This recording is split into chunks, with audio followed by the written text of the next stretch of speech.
લેટરકાંડમાં SP Sanjay Kharate બોલાવ્યો છે સપાટો। ત્યારે લેટરકાંડમાં પોલીસ તંત્રમાં ધરખમ ફેરફાર કરાયો છે। ત્યારે લેટરકાંડને લઈને પોલીસ તંત્રમાં ફેરફાર કરાયો, જેમાં 21 જેટલા પોલીસ કર્મીઓની અરસપરસ બદલી કરાઈ છે। ત્યારે એલસીબીના પીઆઈ તરીકે વિજય કોલાદરાની નિમણૂક કરાઈ છે। તો એલસીબીના પીઆઈ તરીકે અલગ અલગ 3 અધિકારીઓની નિમણૂક કરાઈ છે, જેમાં કેડી હડિયા, આરએસ રતન અને એમડી ગોહિલને એલસીબીમાં લેવાયા છે। તો એલસીબીના પીએસઆઈ એસઆર ગોહિલ અને એબી ગોહિલને લીવ રિઝર્વમાં બદલી કરાઈ છે।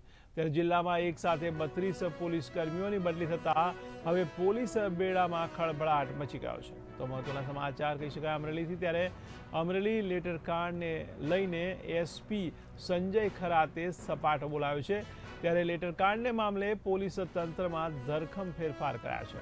તો 21 જેટલા પોલીસ કર્મીઓની અરસપરસ બદલી કરાઈ। ત્યારે એલસીબીના પીઆઈ તરીકે વિજય કોલાદરાની નિમણૂક કરાઈ છે। ત્યારે એલસીબીના પીઆઈ તરીકે અલગ અલગ 3 અધિકારીઓની નિમણૂક કરવામાં આવી, જેમાં કેડી હડિયા, આરએસ રતન અને એમડી ગોહિલને એલસીબીમાં લેવાયા છે। ત્યારે એલસીબીના પીએસઆઈ એસઆર ગોહિલ અને એબી ગોહિલને લીવ રિઝર્વમાં બદલી કરાઈ। તો જિલ્લામાં એક સાથે 32 પોલીસ કર્મીઓની બદલી થતાં હવે પોલીસ બેડામાં પણ ખળભળાટ મચી ગયો છે। 21 જેટલા પોલીસ કર્મીઓની અરસપરસ બદલી કરવામાં આવી છે।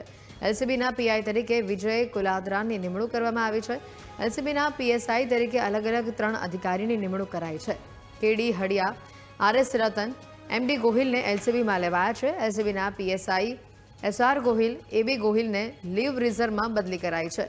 21 પોલીસ કર્મીની એલસીબી એસઓજી સહિત પોલીસ સ્ટેશન હેડક્વાર્ટરમાં અરસપરસ બદલી કરવામાં આવી છે।